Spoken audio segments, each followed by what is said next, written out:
बे फैगौ समफोराव जोङो आइजो माहारिया सेल्फ हेल्प ग्रुपनि गेजेरजों माबायदि माने जोङो जौगानायनि खामानि मावलांनो हागोन बिनि सोमोन्दैबो जोंहा फोरोंगिरि बिथांमोन फैदों ट्रेइनारबो साइन्स डाइनामिक टीमनिफ्राय नुजाथि फैदों आरो बेखौ लानानै दिनै नैबे हाबाफारिखौ जोङो लानाय जादों दा बेनि गेजेरजों रायजो राजाफोरनिसिम खावलायनो सानो बे फैबाय थानाय डिसेम्बर दाननि जि जानो गोनां बिसायख'थि बे बिसायख'थियाव जोङो इउपिपिएल सरकारनो जाहाथे नोंथांमोना बयबो रायजो राजाफोरा भट होनानै देरहाहोयो आरो बेनि गेजेरजों बिनि गोनांथियानो जादों जोंहा सोलायनायनि गोनांथि जौगानांगौनि थाखाय जोङो सोलायनो नांगोन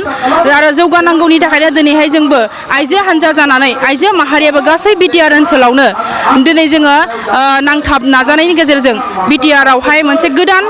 राजखान्थि हान्जाखौ सरकार सलायहोनो अर्थात इउपिपिएल हान्जाखौ सरकार सलायनो थाखाय आग बारायबोदों आरो बेखायनो रायजो राजा नोंथांमोनखौबो खावलायो जे नोंथांमोनाबो सोलायनांगौनि सार्थआव जौगानांगौनि सार्थआव फैगौ बिसायख'थियाव जाहाथे इउपिपिएलनो ट्रेक्टरनि सावगारियाव भट होनानै देरहाहोयो आं बेखिनिखौनो गोसो गोरबोजों खावलायो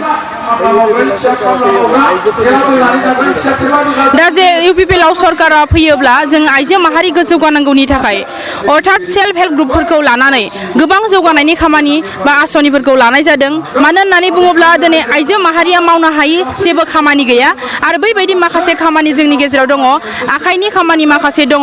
जाय खामानिखौ मावोब्ला जाय खामानिखौ फोरोंथाइ होयोब्ला दिनैहाय जोङो गोबां खामानि मावनायनि गेजेरजों जौगानो हायो न'खर सालायनो हायो गावनि इयुन संसारखौ जोङो दालांनो हायो आरो बेखौ नोजोर होनानै दिनै आइजो माहारिया मावनो हानाय माखासे खामानिफोरखौ दिनै इउपिपिएल हान्जाया सरकाराव फैयोब्ला ट्रेनिं होनायनि गेजेरजों मोनफ्रोमबो जायगायाव मोनफ्रोमबो एरियायाव आइजोफोरखौ फोरोंनायनि गेजेरजों जौगाहोनायनि माखासे खामानिफोरखौ जोङो मावनो लागोन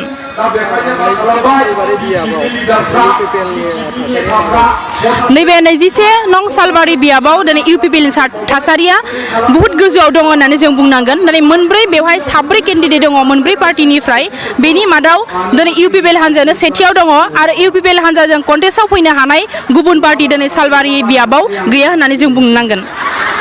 दिनै 21 नं सालबारि समस्थियाव जे आइजो मोनथायनि सायाव आइजो सांग्रांथिनि सायाव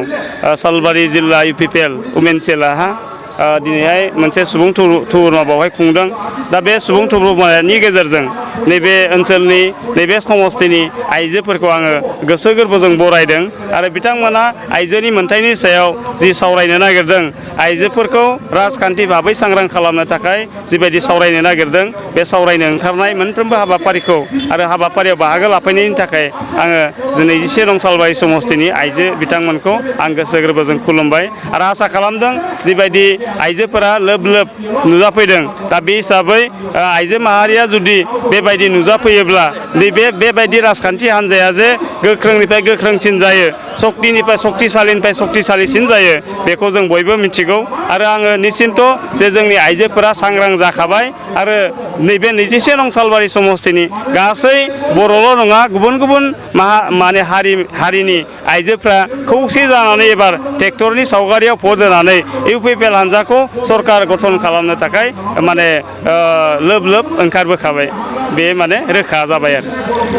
কি খবর আজি এর ভিতরে খুলুমবাই নমস্কার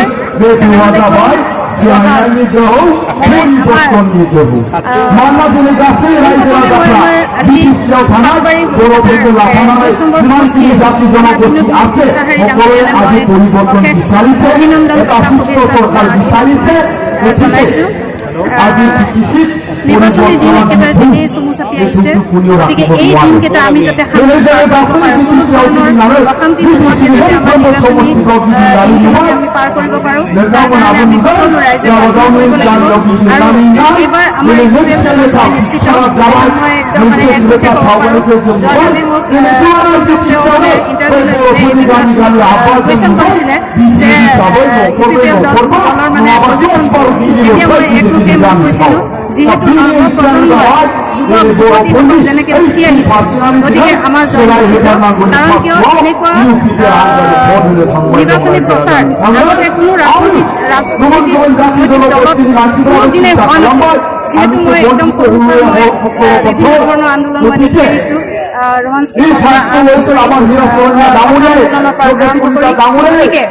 আৰম্ভ কৰি সকলোৰে যি সোণৰ অসম গঢ়াৰ আন্দোলন আছিলে সকলোবিলাক দেখি শুনি মোৰ নিজৰ অভিজ্ঞতাৰ ফালৰ পৰা মই আজি নিজে নিশ্চিত হৈছোঁ যে আমাৰ সকলো ৰাইজে এটা পৰিৱৰ্তন বিচাৰিছে গতিকে এই পৰিৱৰ্তন বিচাৰি আমাৰ আই মাতৃসকল যিদৰে ঘৰৰ পৰা ওলাই আহিছে গতিকে আই মাতৃসকলৰ আশীৰ্বাদ সহ আমাৰ এই দলৰ জয় নিশ্চিত